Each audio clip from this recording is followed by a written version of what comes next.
primer himno de este culto dominical ante el trono celestial. Delante de Dios estamos todos.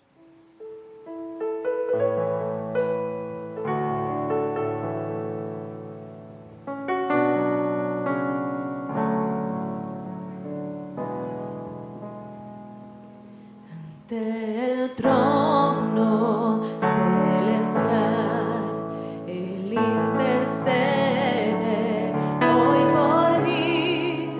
Gran sacerdote es Jesús, quien por siempre vivirá. Y en sus manos, por su amor, mi nombre ya grabado está. Y mientras en su trono esté, nadie de él me apartará. Nadie de él me apartará.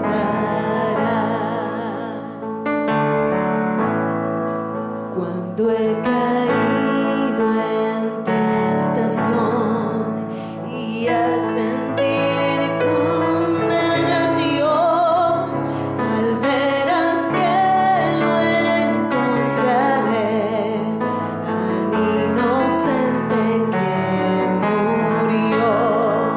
Y por tu muerte, el Salvador, ya mi pecado perdonó, pues Dios el justo aceptó su sacrificio hecho por mí, su sacrificio hecho por mí.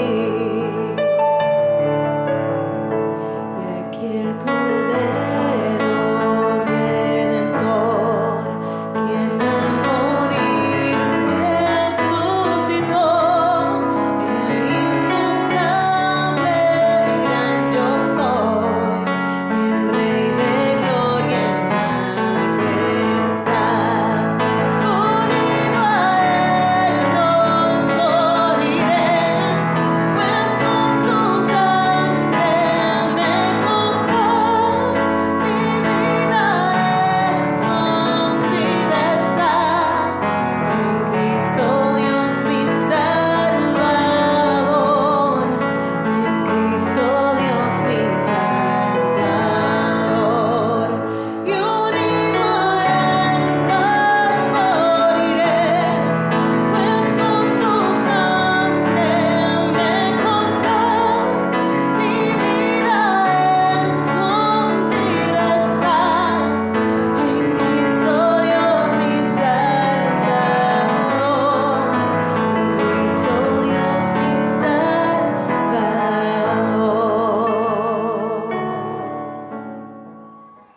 Bueno, mis hermanos, buenos días.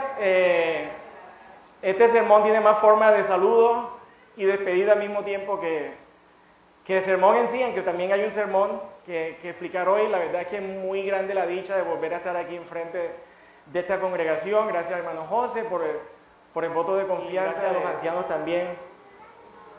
Vamos a abrir nuestras Biblias en el libro de Génesis, capítulo 6, versículo del 5 al 6. Le voy a dar tiempo para que lo busquen. Génesis, primer libro del Antiguo Testamento. Y también vayan poniéndole el dedo a Romanos capítulo 3, ya más adelante en el Nuevo Testamento. Pongámonos de pie para leer la palabra de Dios. Leemos en el nombre del Padre, del Hijo y del Espíritu Santo. Y vio Jehová que la maldad de los hombres era mucha en la tierra, y que todo designio de los pensamientos del corazón de ellos era de continuo solamente el mal. Y se arrepintió Jehová de haber hecho hombre en la tierra, y le dolió en su corazón. Romanos capítulo 3, versículo del 9 al 18. Dice: ¿qué pues? ¿Somos mejores que ellos? En ninguna manera, pues ya hemos acusado a judíos y a gentiles, que todos están bajo pecado. Como está escrito, no hay justo ni aún uno. No hay quien entienda, no hay quien busque a Dios. Todos se desviaron, a una se hicieron inútiles. No hay quien haga lo bueno, no hay ni siquiera uno. Sepulcro abierto es su garganta, con su lengua engañan. Veneno de áspides hay debajo de sus labios. Su boca está llena de maldición y de amargura. Sus pies se apresuran para derramar sangre. Quebranto y desventura hay en sus caminos, y no conocieron camino de paz. No hay temor de Dios delante de sus ojos. Oremos. Padre de la gloria, Señor, tú eres nuestro Redentor. En todo aspecto de nuestro ser, en todo aspecto de nuestra vida, en toda nuestra vida comunitaria y eclesial, tú eres nuestro Señor. Tú nos has redimido, Señor, a pesar de ser profundamente pecadores, Señor. Padre, te pido que en esta mañana sea tu Espíritu Santo utilizándome, dándome palabras de confirmación, de edificación y de arrepentimiento a las personas que están aquí presentes en el día de hoy, ya sean cristianos o no. Señor, te pido que seas tú utilizándome, Señor, para redarguir a través de tu palabra. Te pido estas cosas, Señor, en el nombre de Cristo Jesús. Amén. Podemos sentarnos. El nombre de este sermón lo he titulado Nuestro dilema humano y la necesidad del Evangelio. Siempre estamos pensando en esas dos frases, el dilema del pecado del hombre y la necesidad del Evangelio. Estas dos cosas siempre van de la mano. Quiero comenzar con una introducción, después hablaremos de 5 temas. El problema de la resistencia al pecado, cómo la sociedad se resiste a que son pecadores. Voy a concluir que el problema del pecado es de todos. Voy a hablar sobre nuestro pecado como una semilla, como en nuestro ADN, algo que no podemos sacudir. Voy a definir pecado y al final hablaré sobre el mensaje del Evangelio. Son esos 5 puntos que quiero tocar hoy. Creo que va a ser corto, no sé impaciente. Voy a ser breve en lo que pueda. Bien, entonces voy a comenzar hablando de mi experiencia en los últimos 5 años, desde que terminé el seminario, desde que me gradué. Yo pensé que lo había visto todo. Yo estudié en un seminario liberal, donde vi muchas cosas que no vale la pena mencionar aquí, pero van muy en contra de las Escrituras. Ese fue el seminario que Dios me puso. Y pensé que lo había visto todo, pero en los últimos años hemos visto una revolución cultural. Ustedes saben a qué me estoy refiriendo, sencillamente voy a hacer ciertos comentarios. En esta revolución, por ejemplo, todos los paradigmas morales con los que ustedes crecieron, con los que yo crecí, han sido violentados. Esta revolución ha intentado normalizar todo aquello que se opone a las Escrituras y con mucho éxito ha logrado cautivar a muchísimas personas. Han escuchado, por ejemplo, que ya no son dos géneros, sino que ahora hay 13 géneros y contando. Es como si un biólogo te dijera, ya no son XX y XY, sino hay LGBTQT, por decirlo así. Basta con prender la televisión, los muñequitos que yo veía cuando prendía la televisión los sábados de la mañana no son los muñequitos de hoy día. La última película de Buzz Lightyear, bueno, hay relaciones homosexuales en una película para niños, y esto se está normalizando, que es lo preocupante. Las cosas han cambiado, mis hermanos. El hombre postmoderno le ha declarado la guerra al cristianismo. No es al Islam, no es al judaísmo, sino a la religión judeocristiana. La culminación o punto máximo de esta tergiversación o esta revolución moral o cultural se encuentra en lo que se llama, obviamente, en lo peor que puede ser, que es el aborto. En los últimos años ha habido una normalización. El aborto siempre ha existido, pero se ha normalizado. Y lo peor de todo es que lo llaman un derecho. Ustedes saben a qué me estoy refiriendo, ¿no? Seguramente en los Estados Unidos es mucho más palpable el tema del aborto, pero acá en Colombia por lo menos se ha legalizado también. Y han buscado toda clase de acrobacias lingüísticas para justificar lo que están haciendo y no reconocer que lo que están haciendo se llama asesinato, punto. Buscan cualquier forma de justificar, como por ejemplo, vi una foto de una mujer embarazada, tiene como 8 meses, y escribió en su barriga, aún no hay vida aquí. Lo que tengo aquí es sencillamente átomos y moléculas, pero no hay vida. Ni hablar de la tergiversación de los géneros binarios establecidos en la creación de hombre y mujer, que ya hablaba, representados en el movimiento LGBTQ. Este movimiento nos ha enseñado, y la gente se lo sigue creyendo hasta el punto que si dice que no es así, te cancelan. Nos han enseñado que un hombre puede dar a luz. No sé si hay un médico aquí, pero está como difícil la cosa. O que si yo decido ya no quiero ser hombre, soy mujer, mañana me hago una operación y mutilo mi cuerpo y soy mujer. Esto no se trata de religión solamente, se trata de biología, de ciencia. Esto es imposible. Pero cualquier persona que diga algo, qué pena, pero tú no eres mujer, tú sigues siendo hombre, lo cancelan. Le ponen el sello escarlata que le ponían a las prostitutas hace 5 siglos. Y lo llaman derecho. Derecho a hacer lo que quiera con mi cuerpo. Derecho, esta es la que más me da risa, derecho a proteger mi cuerpo. Cuando yo practico un aborto, yo estoy protegiendo mi cuerpo. ¿Será eso lo que estás haciendo? De hecho, las campañas en el estado, por lo menos en el estado de Maryland, los que están lanzándose a la gobernación están diciendo, si votas por mí, yo protegeré tu cuerpo. ¿Qué están diciendo entre líneas? Te dejaré que el aborto sea legal. Y la otra es que nadie tiene derecho a imponer a lo que yo hago o no con mi cuerpo. Cristianos, quédense quietos, limítense a su iglesia, porque lo que yo hago con mi cuerpo es mi problema. Entonces el primer punto es la resistencia al problema del mal. El hombre no reconoce. Cuando me refiero al hombre me refiero a la raza humana, no me refiero solamente al sexo masculino. No reconoce el problema del mal. Les aviso de una vez, este sermón no es sobre el aborto, y esto fue el último que diré. Tampoco es sobre el movimiento LGBTQ y contando. Estos son síntomas, son muy serios, esto lo del aborto y el movimiento LGBTQ. Sencillamente estos son síntomas, según las escrituras, de algo más cancerígeno, de algo más serio. Y esto serio, que es la causa de todos los males, dice Francis Schaeffer, es la causa de todas las lágrimas de la sociedad, se llama pecado.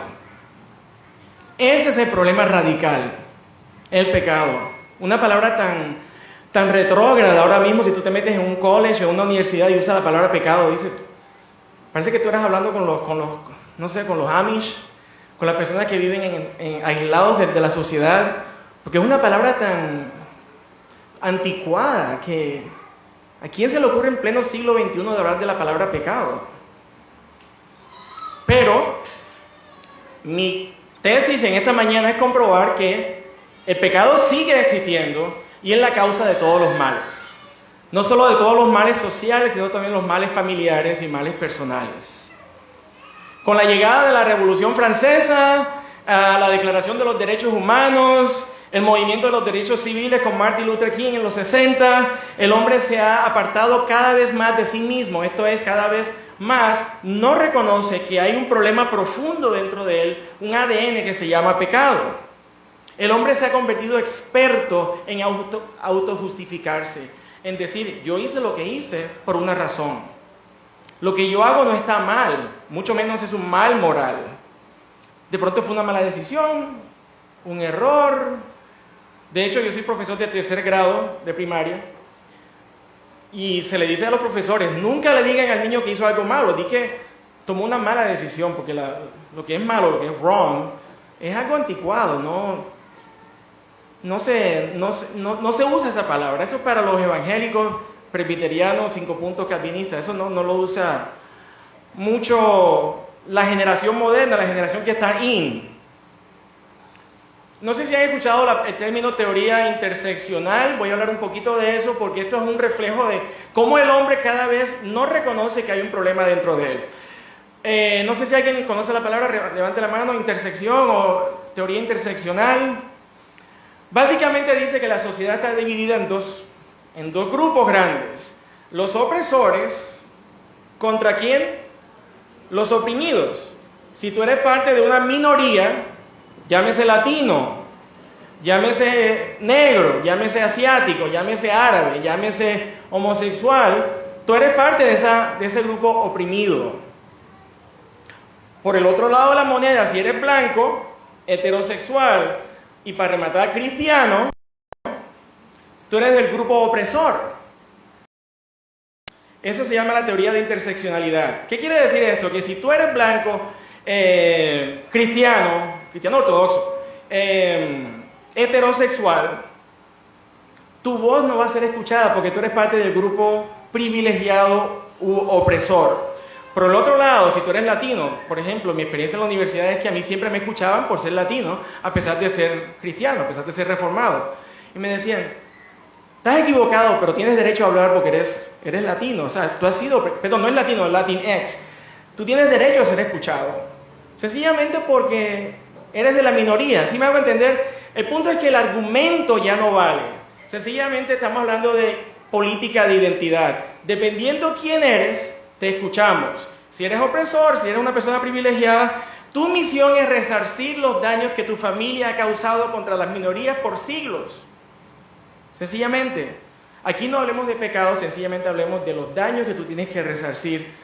Porque mi pecado, por ejemplo, si esta minoría sale a la calle y vandaliza toda una ciudad en protesta porque un policía arrestó o mató a un ladrón, ellos tienen derecho a vandalizar la ciudad. Ese pecado de vandalismo, de meterse con la propiedad privada de otra persona es justificado porque son minorías. ¿Sí me hago entender? De tal forma que no hay pecado, ¿no? Ese sentimiento de culpa no existe en ellos. Porque es culpa del lado opresor.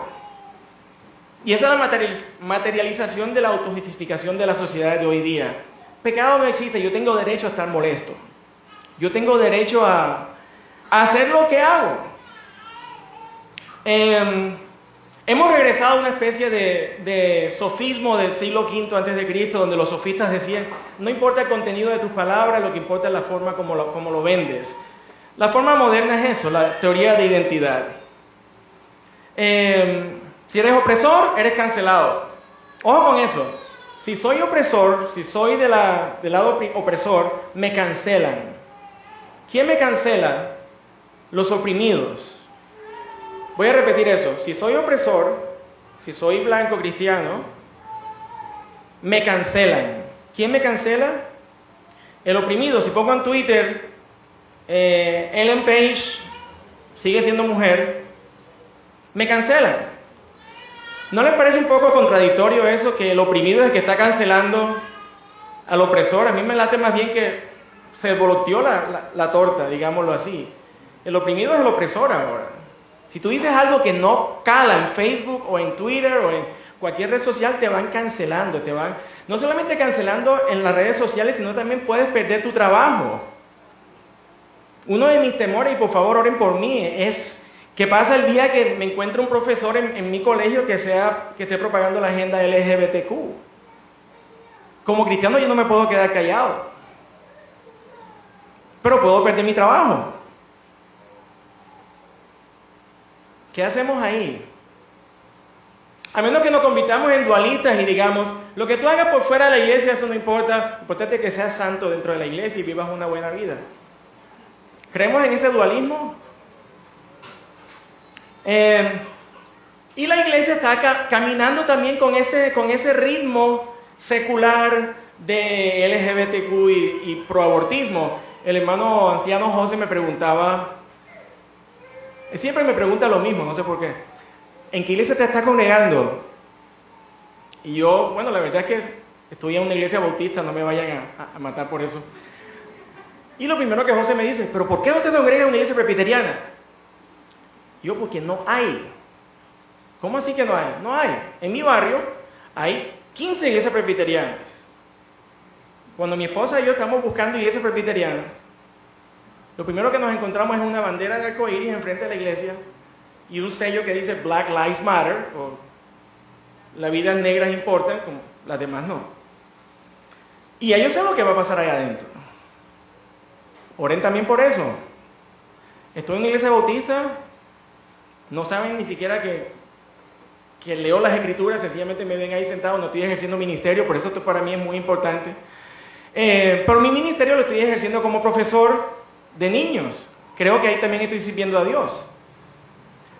Pero así es como está el mundo o la corriente de este mundo penetrando dentro de la iglesia. Las iglesias cada vez tienen forma de iglesia, pero por dentro son sencillamente centros de justicia social o de comunidad organizativa en los cuales se promueven derechos.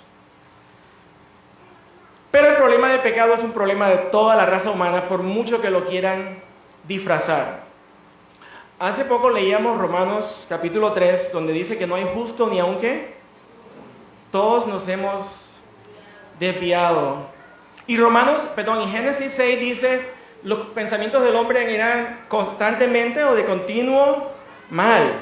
Pregunto yo, ¿será que estos versículos solamente le caen a cierta población de la raza humana?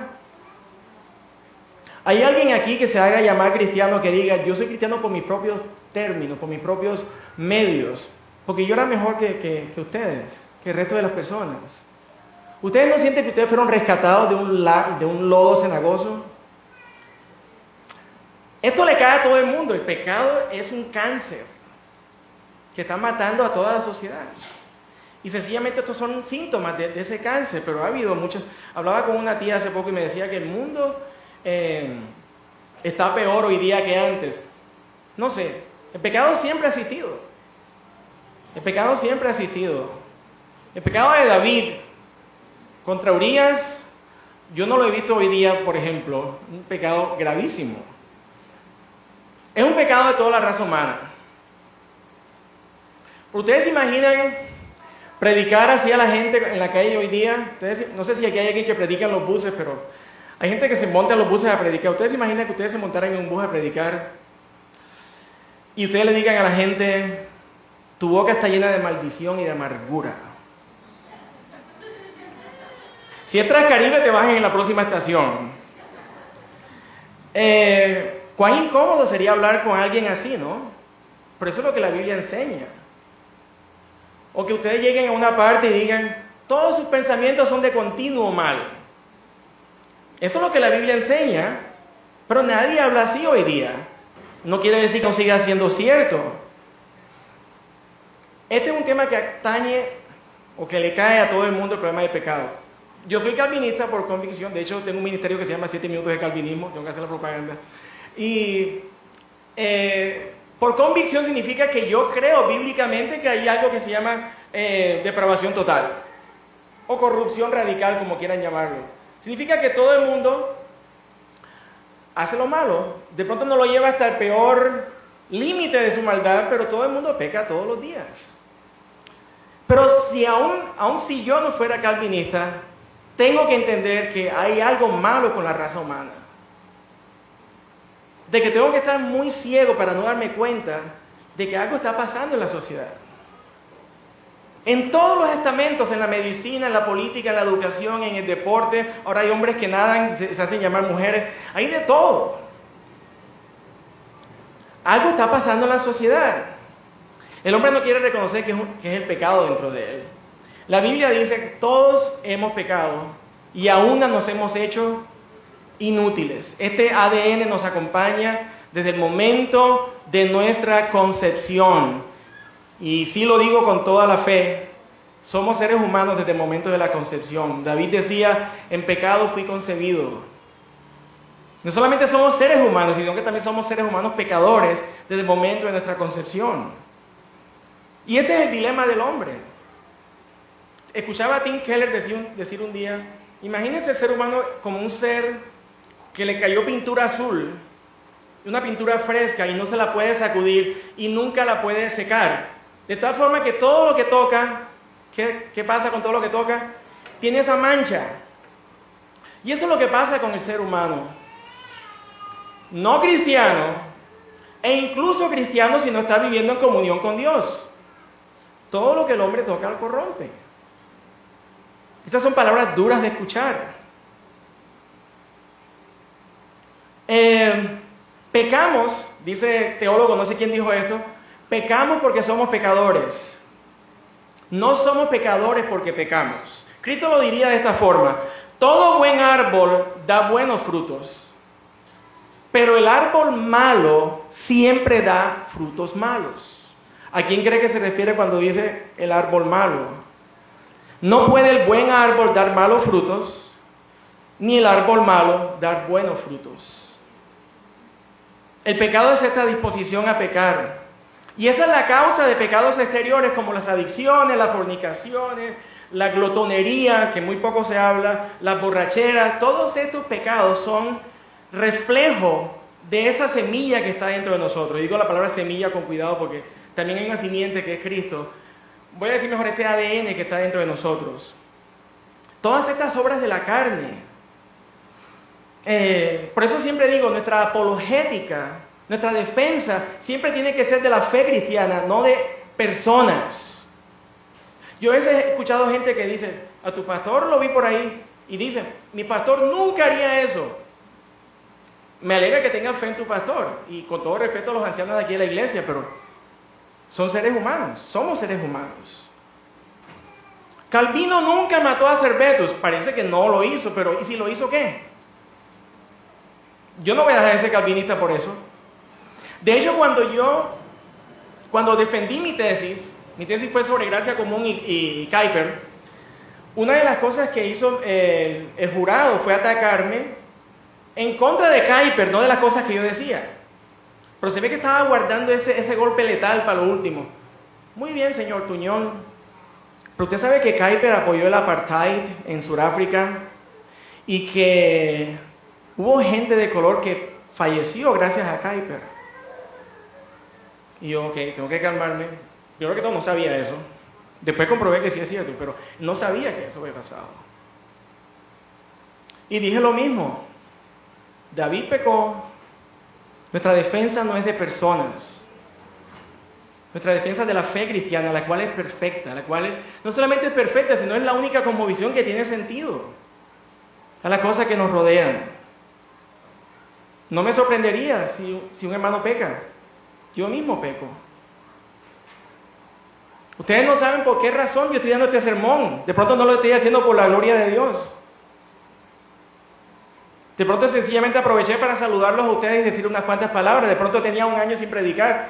Y dije, José, qué buena idea, voy a desempolvar mi Biblia. Ustedes no saben por qué la gente que se pone aquí, se pone aquí. El pecado traza una línea a través de toda la humanidad. Y la Biblia y la experiencia son muy claras.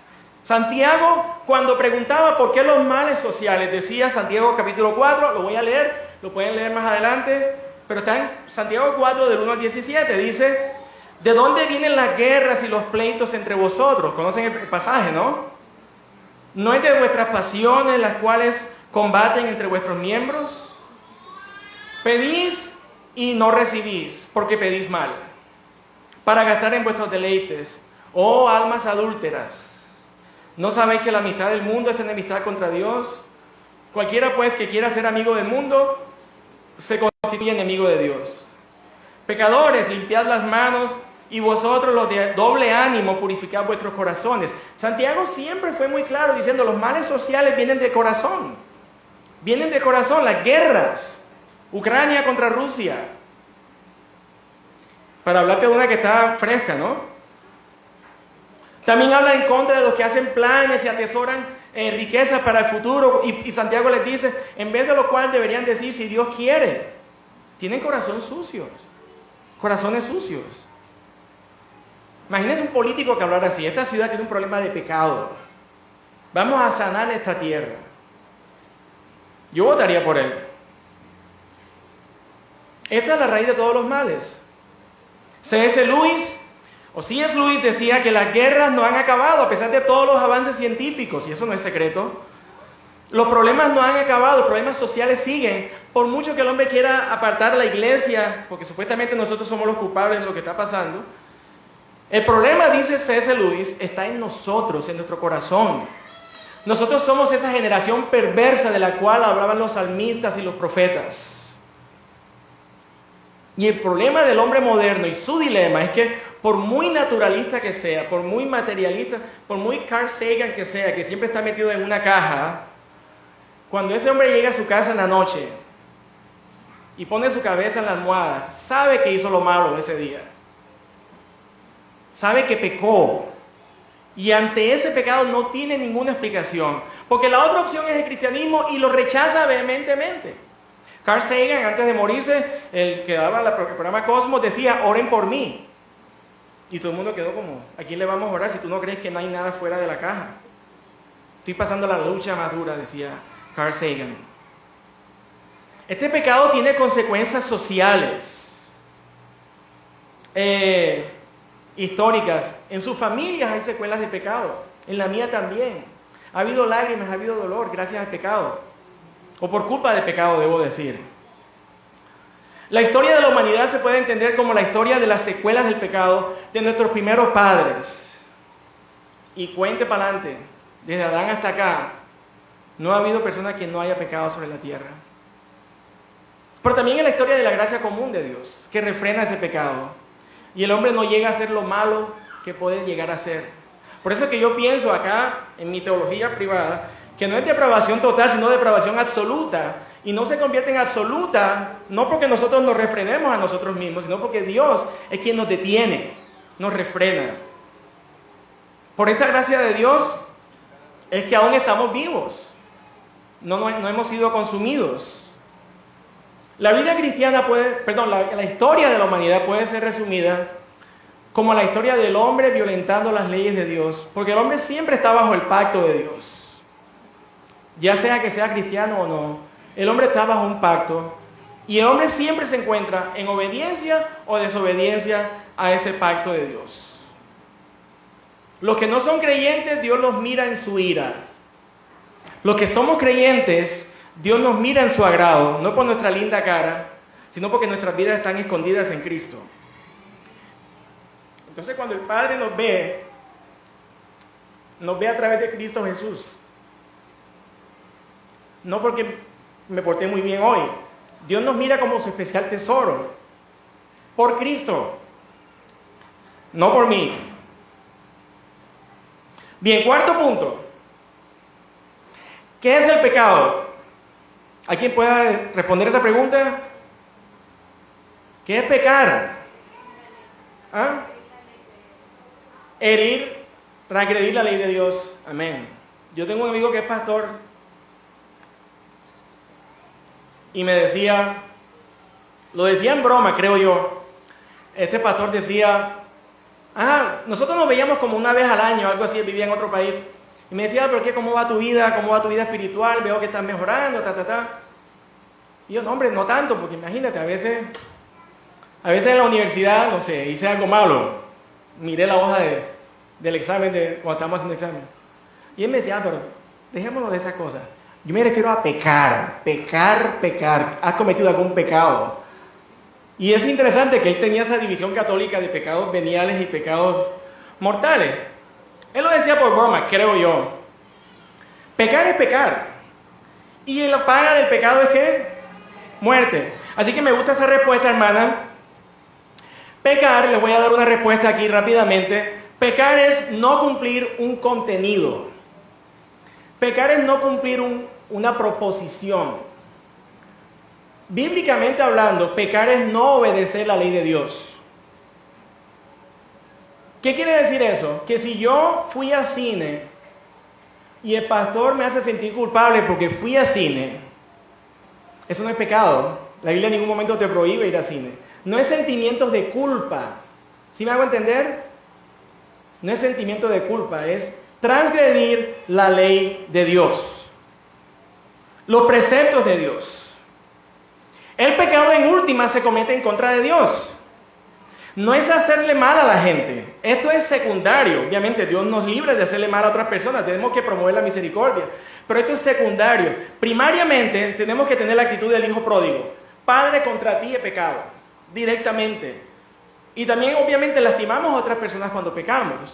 Pero directamente el pecado se comete contra Dios y contra su ley. Los 10 mandamientos, ¿quién me puede decir cuál es el primer mandamiento? Ok, escuché que alguien dijo por ahí, amarás a Dios sobre todas las cosas. Bien, ayer hablaba otra vez con el anciano José. José me decía que para un buen programa de maestría, lo primero que miran es si saber escribir un ensayo. ¿Así es, José? ¿Quieren saber si sabes escribir un ensayo?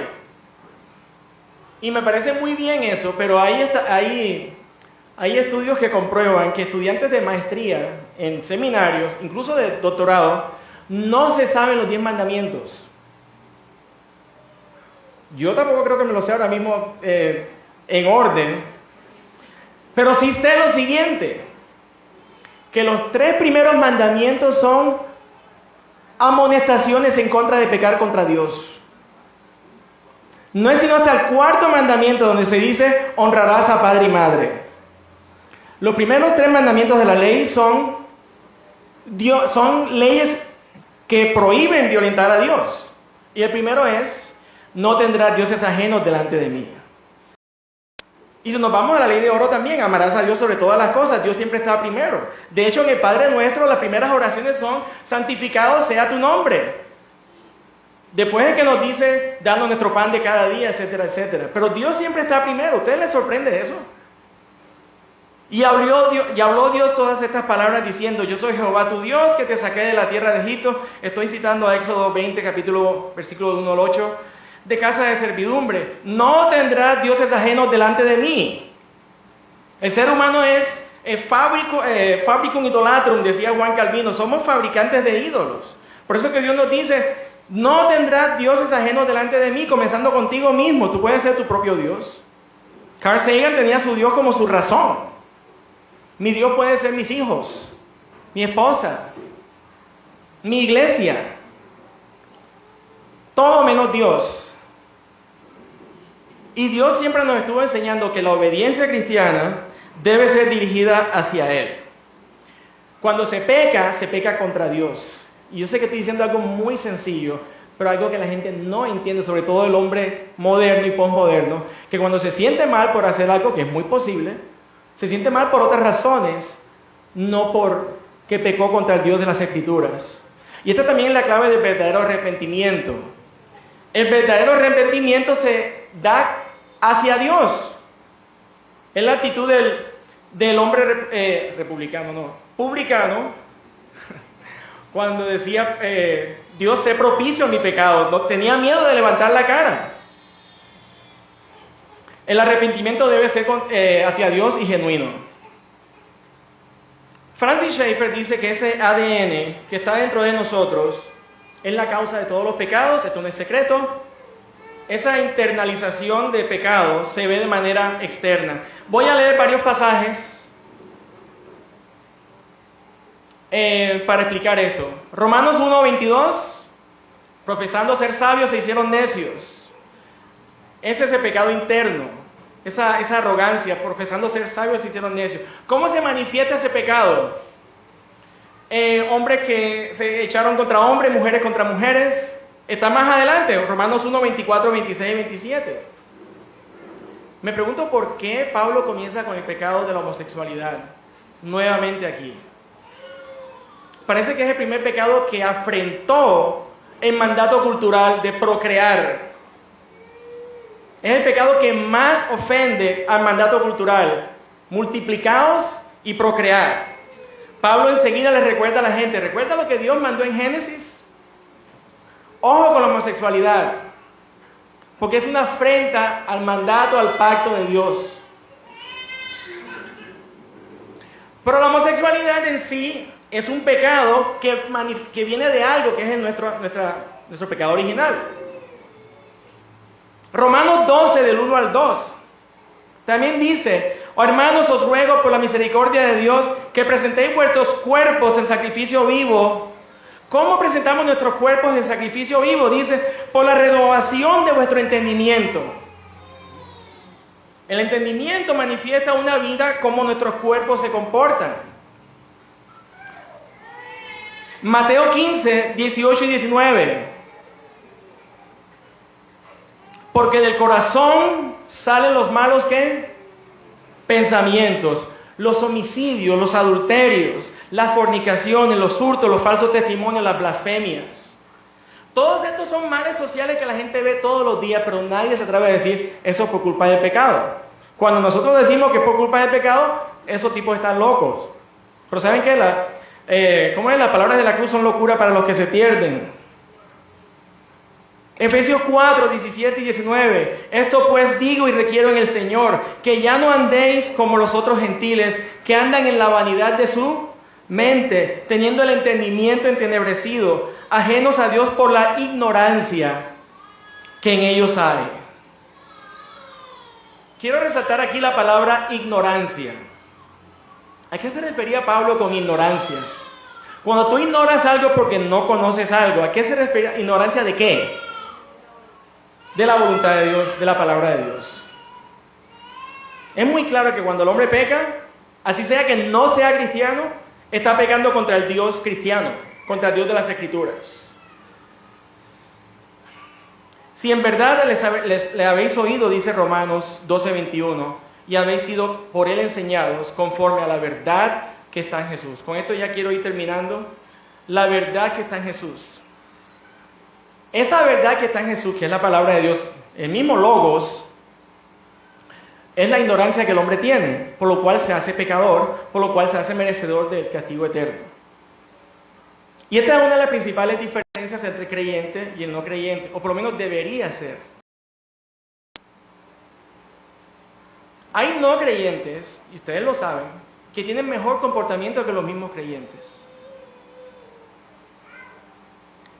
Dependiendo incluso de la cultura, ustedes van a ver que la puntualidad es más visible en ciertas culturas que en otras. Yo pienso que la impuntualidad no es buena, no se ve bien, no es un fruto del Espíritu Santo. Hay no cristianos que son más puntuales que los cristianos. Hay no cristianos que pagan sus deudas mejor que los cristianos. ¿A qué voy con esto? A que por muy bien que se comporte ese no cristiano, no lo está haciendo en obediencia a la ley de Dios. Lo está haciendo por otros motivos nobles. Por ejemplo, quiero pagar mis impuestos porque soy un buen americano y voto por Biden o quien sea. O no soy infiel a mi esposa porque la amo. Es una buena razón, ¿no? Pero aún así no está haciéndolo para la gloria de Dios. O voy a cuidar mi cuerpo, voy a hacer ejercicio, voy a comer saludable porque no quiero vivir largos años, no porque nuestro cuerpo es templo del Espíritu Santo. El cristiano, por el contrario, cuando obedece a Dios, digo, idealmente, debería hacerlo para la gloria de Dios. Porque a nosotros nos ha sido quitado el velo. Y nosotros sabemos que tenemos acceso al trono de la gracia. El portarnos bien, el cumplir con nuestras tareas, con nuestro jefe, ser buen esposo, ser buen hijo, debería ser cosas que debemos practicar, pero como de manera secundaria. Nuestro principal motivo debe ser la gloria de Dios. A este Dios 3 veces santo. Tristemente, muchas veces el cristiano exhibe un buen comportamiento, pero por razones distintas. De tal forma que se hace sin fe. Y lo que se hace sin fe es que Cristo nos enseñó que cuando oremos siempre pidamos perdón por nuestros pecados. Porque ninguno de ustedes, ni yo, se puede acostar en la noche invicto. Me refiero sin haber pecado. No todo lo que hacemos lo hacemos para la gloria de Dios. Tristemente, estamos en proceso de santificación. Pero si hay una diferencia entre cristiano y el no cristiano, es que el cristiano puede hacer las cosas para la gloria de Dios. El no cristiano todavía está entrenebrecido.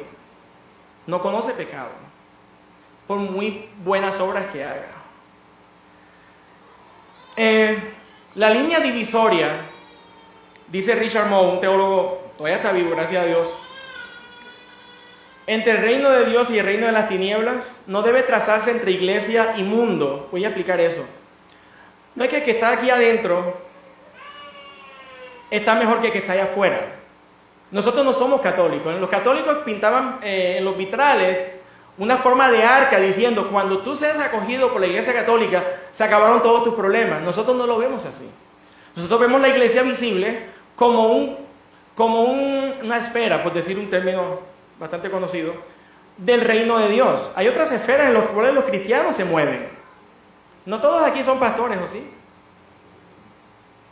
A mí me tomó mucho tiempo para entender que yo glorifico a Dios siendo buen profesor, tanto allá como aquí dando este sermón. De hecho, como les decía, aquí puedo estar haciéndolo por vanagloria, y cuando estoy en el colegio con mis niñitos de 8 años, estoy haciéndolo porque quiero agradar a Dios enseñando el Dios de la creación, por ejemplo. Y oponiéndome al impulso de la agenda LGBTQ. Esta línea divisoria tiene que tratarse entre principio contra principio, esto es, entre los que obedecen a Dios para su gloria y los que no. No entre iglesia y mundo. Yo me siento espiritual cuando estoy aquí, gloria a Dios, pero también debo sentirme espiritual cuando no estoy aquí. Cuando estoy jugando béisbol con mis amigos, por ejemplo. Cuando me siento con el hermano Eddie a almorzar. O a jugar Nintendo. Por último, quiero hablar del mensaje evangélico. Porque recuerden, el título del sermón es El dilema del hombre y la necesidad evangélica. O la necesidad del evangelio.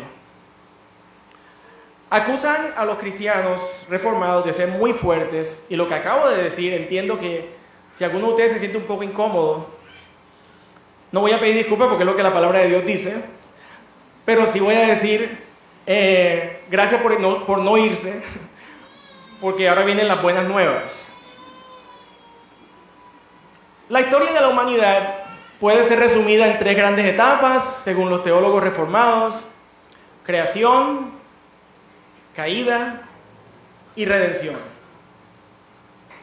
Si yo empiezo a predicarle al no cristiano, pecado, pecado, pecado, tu boca es inmunda, nido de áspides es tu corazón, estoy creando mucho pesimismo en esta persona. De hecho, hay tratados evangelísticos que yo recuerdo que decían, tu vida no vale nada. ¿Tú te imaginas eso? Tu vida no vale nada. Dios te ama, chao. No tiene sentido. No tiene sentido bíblico, porque el orden bíblico es creación, caída y redención. Dice Nancy Pearcey en su libro Verdad Total: si consideramos el mensaje evangelístico, tú eres un pecador que va a condenarse, dice Nancy Pearcey, por muy cierto que esto sea, es un mensaje que empieza con la caída, no empieza con la creación. Y esto no es bíblico. Niega la dignidad del hombre, porque por mucha cuchilla que este trans se ha dado, sigue siendo una criatura de Dios. Por mucho que haya mutilado su cuerpo, sigue siendo una criatura de Dios. Sigue siendo el objeto del amor de Dios. Tiene su sello, creado a la imagen y semejanza de Dios. ¿Por qué no comenzamos siempre hablándole a la gente? Dios te creó. Por ejemplo, tu vida tiene valor. Miren, lo voy a decir lo siguiente, mis hermanos. Si la vida de esa persona que nosotros llamamos pecador no tuviera valor delante de Dios, a Dios tampoco le importaría su pecado. Si todo lo que esta persona es un producto de accidentes cósmicos entre moléculas de un tal Big Bang, que algún día va a desaparecer como el polvo, y a Dios no le importara, Dios no le hablará sobre su pecado ni dónde va a pasar la eternidad, porque a Dios no le importaría. El problema es que a Dios sí le importa esa vida. Le importa su pecado tanto que dio su vida por esa persona, si es de la grey de Dios. La Biblia, pues la palabra de Dios le da un gran valor al ser humano. Un valor mucho más grande que el que muchos evangelistas le dan hoy día a las personas. O que los naturalistas cuando dicen que tú eres un accidente de la madre tierra. Y les digo, comenzar nuestro mensaje con la creación no está negando el pecado del hombre. Después viene la caída. Tenemos que decirle la caída para que después entienda la buena nueva o la buena noticia, que es el evangelio. Cuando Pablo predicó en el Areópago ante los atenienses, Atenas había pasado por una crisis espiritual grandísima. Imagínense los que saben un poquito de filosofía. Atenas era el bastión de la filosofía. A pesar de los sofistas, Atenas era ese centro de la conversación política filosófica. Cuando Pablo se encuentra en Atenas, se encuentra con una ciudad desbordada a la idolatría. Y ven en el altar al Dios no conocido, ¿no? ¿Y qué dice Pablo? Voy a comenzar hablando del Dios de la creación. Él no dice, atenienses pecadores, limpien sus corazones. No. Él dice, al Dios que hizo el mundo y todas las cosas que en él hay, Dios creador. Siendo Señor del cielo y de la tierra, Dios creador. No habita en templos hechos por manos humanas, ni es honrado por manos de hombres, como si necesitase de algo. Y dice Pablo, pues Él es quien da a todos vida y aliento. Dios te dio a ti vida, señor ateniense, le estaba diciendo, ustedes tienen dignidad. Les estaba recordando a los atenienses que ese Dios no conocido tiene el sello de Él impreso en ellos. Seamos como aquel pueblo que cuando fue víctima del insomnio y de la pestilencia del olvido tenía, Dios existe. ¿Recuerdan ese pueblo? Macondo. Obviamente estoy hablando de 100 años de soledad, pero Macondo decía, Dios existe siempre. Tengamos esa actitud. Cuando yo hablo con mis estudiantes de 8 años, les digo, cuando vemos ciencia, yo puedo decir el medio ambiente, no está mal, puedo decir la naturaleza, pero siempre les digo, miren la creación, miren el creador. Y siempre hay un estudiante que te dice, bueno, y si Dios creó esto, ¿quién creó a Dios? Entonces yo le digo, Dios siempre ha existido. Y quedan así como si se le hubiera aparecido la iluminación más grande. Hasta ahí llego porque no me están pagando para predicar. Bueno, quiero terminar con la historia del joven rico, la saben, ¿no? Maestro bueno, ¿qué haré para qué? Para heredar la vida eterna. Y Cristo comienza con el primer mandamiento, ¿no? No tendrás dioses ajenos delante de mí. ¿Cuál era el Dios de él? El dinero. Este joven se va muy triste. Y Cristo dice, cuán difícil es que un hombre rico entre el reino de los cielos, ¿cierto? De ahí se agarran los socialistas para decir que fíjate, las riquezas son pecados, etc. No, estaba Cristo hablando en contra de tener dioses ajenos delante de él. Lo interesante de esta historia es la siguiente. Cuando se va el joven rico, creo yo que se fue, los discípulos preguntaron, ¿y entonces quién podrá ser salvo? En una versión moderna, ¿y ahora quién podrá defendernos? ¿Y qué responde Jesús? Lo que es imposible para los hombres es posible para Dios. Lo que el hombre moderno no entiende es que en esa burbuja en la que se encuentra en su dilema de pecado o no pecado, aunque no lo quiera reconocer, la única persona que lo puede rescatar se llama Dios. La Biblia no nos manda a una vida perfecta. La Biblia no nos manda a obedecer la ley para ser salvos. La Biblia nos dice, el que invocar el nombre del Señor será salvo.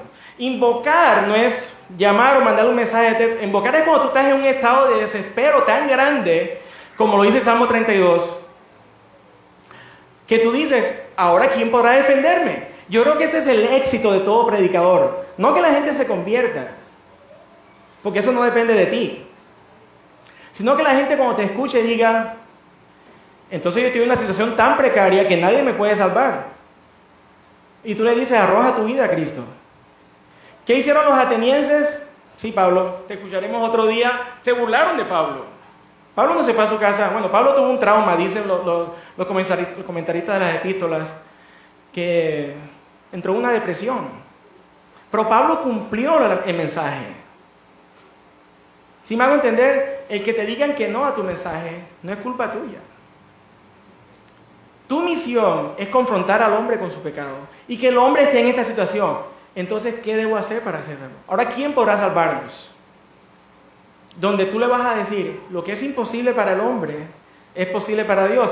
Y la sustitución expiatoria está en el corazón del cristianismo y ninguna otra religión, tráiganme que sea aquí, tiene ese mensaje. En todas las religiones hay bondad, hay hermosura y es verdad. Pero ninguna te promete y te da un fiador que pague tus deudas. ¿Cómo le hablamos al miembro de la comunidad LGBT? Lo mismo que como le hablara yo a la viejita de 100 años que está a punto de morirse, que vivió toda su vida como una buena profesora. O al proaborcionista que se hace llamar prodecisión. Cree en el Señor Jesucristo y serás salvo. Tú y tu casa. No hay de otra, mis hermanos. Si hay alguien aquí en esta mañana que está por primera vez, y esto es de mis secuelas evangélicas, y quiere, y sabe en el fondo de su corazón que nunca le ha entregado su vida a Cristo, no le dé vuelta al asunto. Cristo no es un camino, Cristo es el camino. Cristo es una necesidad lógica en tu vida. Nada de lo que te he dicho yo aquí en esta mañana es ilógico. Tú sabes que hay un problema contigo. Los que son cristianos y están también en una relación difícil con Dios, pónganse a cuentas, como dice Isaías. Hagamos cuentas y estemos en paz con el Señor. Para que todo aquel que en Él cree no se pierda, mas tenga vida eterna. Cristo es nuestra torre fuerte. Amén. Bueno, entonces vamos a terminar en oración y dándole gracias a Dios por esta mañana. Padre Celestial,